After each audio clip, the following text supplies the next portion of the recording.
Hi guys, welcome to my channel. Welcome to day 13 of our daily code challenge. I'm so excited to be here today and I hope you are as well. Okay, today is day 13. I'm simply going to close what we have right now. That's day 12. Okay, I close that. Day 13, we have another very exciting challenge to solve today. Let me simply review what we have. Okay, it says log between stepper. Write a function log between stepper with parameters min, max, step that takes in three numbers as parameters. Okay, so those three parameters are min, max, and step. The function should print out numbers between min and max at step intervals. Okay, now when we see, for those of us that joined in the last episode, which was day 12, we did something similar. But in day 12, we didn't, I think that was day 12. Was that day 12 or day 11? Okay, okay, all right.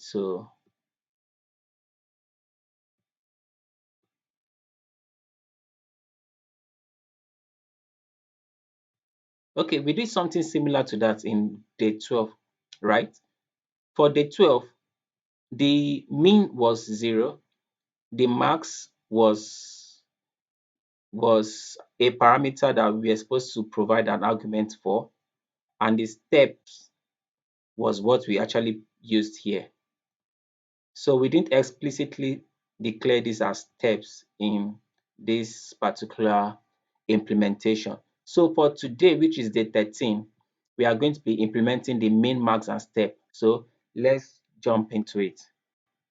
All right, so the first thing we are going to be doing is to write a function keyword and also the function name with the parameters in it. So we simply say function log between stepper, which is this. We have the autocomplete for us, and we place in the,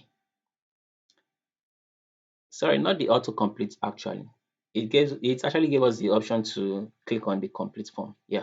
So for the parameter, we have min, we have max, we have step, then the curly brace. What this challenge simply wants us to achieve is this. It wants us to iterate between two numbers. The two numbers are min and max, moving at a given step, right? So the min could be any number. That's where we start from. Max can also be any number, and the step can actually be steps of 1, 2, 3, 4, or 5, or depending on what your project demands. Function log between stepper, min, max, and step are the parameters we have. Now let's write the for loop. Now the for loop, we are simply going to say for, and we select the for loop. Here we have index. I'm simply going to remove index and then use I in my case, right? So we have I. We are not working with an array, so we remove this array. And also we don't need this line of code. I simply remove this. What's next to do here? We want our starting point to be the mean value, which is this. We want the max to be the maximum value, which is this, and the step to be this. It says the function should print out numbers between min and max at step intervals. But here, it didn't really specify if the max should be inclusive or exclusive. So I think we can just make our max inclusive, right? So whatever is going to be the series of numbers in our result should include the maximum number. So here, what do? We simply remove 0 here and replace it with what? Min, right? That's minimum. Then we come here and say I less than or equal to max. Now we have to put this equal to max if we want max to be inclusive, right? But if we want to exclude the maximum value from the series we'll be getting, we just say I less than max. There are other ways we can actually solve this, that the maximum value will also be included, right? We could just come here and say I less than max plus 1. This works as well, right? But I don't really think it's the best way to actually solve this. The best way to solve this is simply to add the equal to sign. All right, so we said here it is going to be I plus plus. Now, when it's I plus plus, this simply means we are moving in a step of 1, because I plus plus in the previous episode we said we are made to understand that I plus plus means I equals I plus 1, right? This means that this means that 1 is our step. We are going to be moving in steps of 1. But here we need to move in steps of what the argument gives. So we are not going to hard code a value for the step in our function definition. What we are simply going to do is to write the parameter in place of the hard coded value. So this is what we are supposed to have for if we don't want the value to be hard coded, we need to put the parameter step here. So we simply just take this out and then we remove I plus plus and then make it I equals I plus step. But hey, there's a shorter way to also write this expression, this particular one. How do we do that? We simply just remove this and say I plus equals step. This is a very easier way to do this. Then let's console log the values of I. We say console log I. I save my code and then we need to call the function. We need to always call the function to use a function. Calling a function also means invoking a function, right? So we simply say log between stepper, then put in our arguments. For the mean, let's say we want to begin with 1, we place 1, and let's say we want to move to 10, and then want to move in steps of 1. We write 1, then we save and run the code. Okay, here we have 1, 2, 3, 4, 5, 6, 7, 8, 9, 10. We can see that 10 is inclusive, right? That's the maximum value. And we are moving in steps of 1. And we started at 1. That's here, 1. What if we change our step to, let's say, 2? Okay, so we remove 1 and we place 2. We save this code and we run again. Let me run.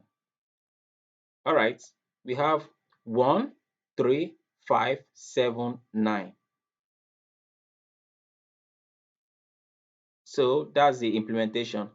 This can actually also help us to solve a lot of questions. Like you might be asked to create a series of numbers, create a series of odd numbers between 1 and 10. This is what you do. You can use this to achieve this. If the question were to be create a series of even numbers between 1 and 10, we'll simply just change this 1 here to 2, because when 2 is the starting number, we have 2, 4, 6, 8, and 10. Let's save this and see if that's correct. I save this and I run the code. Here we have 2, 4, 6, 8, 10, right? So we're actually moving in steps of 2. We can also move in steps of 5.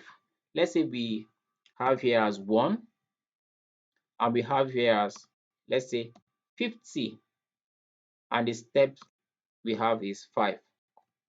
Let's save this code and let's run. We have 1, 6, 11, 16 down to 46.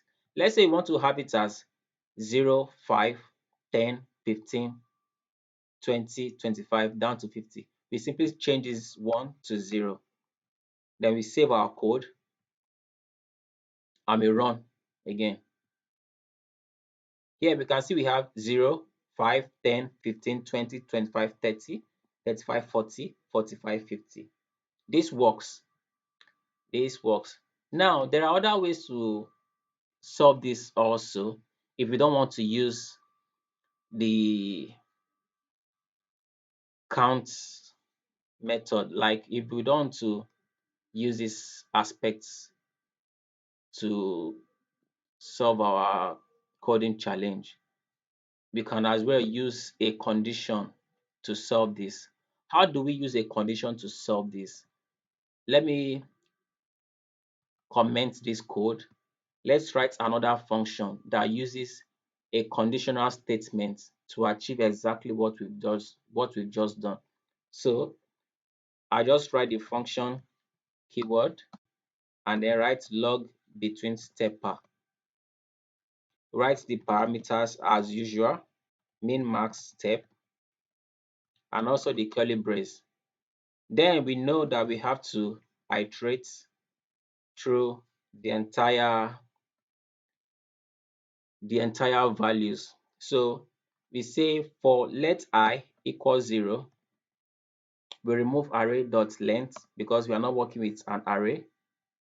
We also remove this line of code, we don't need it. So here we remove 0 and put min.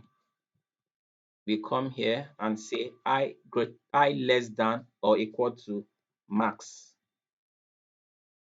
Yes.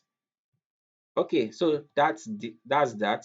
The next thing we need to do is to write a condition. If something is equal to something, then something should happen. In our case, we want every iterated value of I, which is between min to max.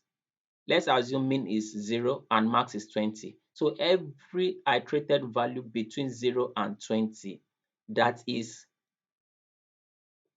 a multiple or that is divisible by a number, and that number is going to be the step. Let's log those numbers. So we simply say if with the parentheses and say if I modulus step is equal to 0, what do? We console log that value, that iterated value of I. Let me save this. Let me explain this line 14. What this means is, let's assume that min is 0 and max is 10, and we say step should be 2. That means that for every number that is divisible by 2 without any remainder, means is equal to 0, the remainder is equal to 0. Let that number be printed out. We are going to be having even numbers printed out. If step were to be 5, that means we want every multiple of 5 to be printed out. If step were to be 6, every multiple of 6 will be printed out between the iterated values of min and max. So that's what we are going to be doing now. So this is the code implementation. I'll simply just save it and run. Okay, all right, let me clear this console and run again. All right, so now we have 0, 5, 10, 15, 20, 25 down to 50, because here we declare that our minimum value should be 0, our maximum value should be 50, and our step should be 5. Let's assume we want our maximum value to be 20 and the step to be 2. Who can guess what is going to be the output? All right, so we are simply going to get even numbers between 0 and 20 as our result because we are moving in steps of 2. That's 0,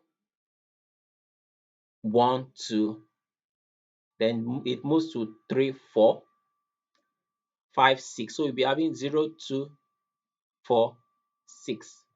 So I'll simply just save this and then run this. Let me run.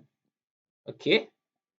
So here we have 0, 2, 4, 6, 8, 10, 12, down to 20. So this gives us all even numbers between 0 and 20. Okay, so let's try for odd numbers and see. That means we want here to be 1 and then 2. So let's save this and let's run. Let's comment on this. Let's comment this and save the code. Let's run again.